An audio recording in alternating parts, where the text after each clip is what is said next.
往来这种政治生产期，台南市议员蔡淑慧协同大湖将军善德会理事长高志良以及北基镇主委林国义21日特别以行动力挺辛苦的农民甲弱势民众。宜兰区盐埕保安宫发送2000粒旺来以及2000粒高丽菜、爱心便当等。看到众人的善心义举，就连市长黄伟哲嘛特别来到现场赞声。那盐埕保安宫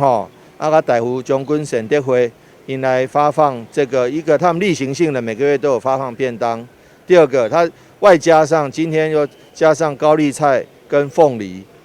那基本上这是一个一方面帮忙农民，一方面让社会上弱势的民众他们有一个简单的一个东西可以用可以吃，那是一举两得，民众可以吃到凤梨跟高丽菜那这个农民又可以因为产销能够得到疏解。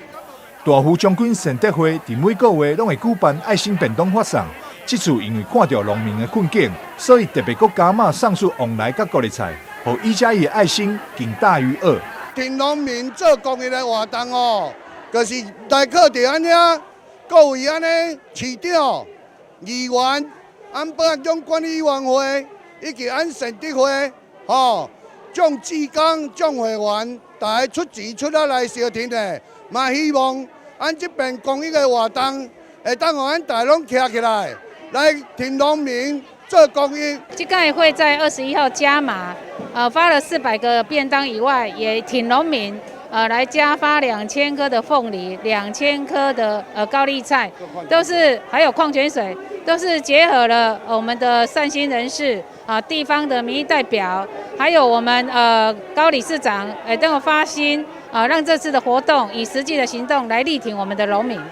议员蔡秀辉表示，这次活动所送的旺来甲高丽菜，拢是透过市府蓝营农业产销公司以及有机农友购买，品质拢是1等1。看到参与的乡亲摕到旺来甲高丽菜，回去厝享用，无浪费农民的辛苦结晶，互人欢喜。未来伊也一本初衷，力挺基层，持续为乡亲努力打拼。台南新闻张硕维采访报道。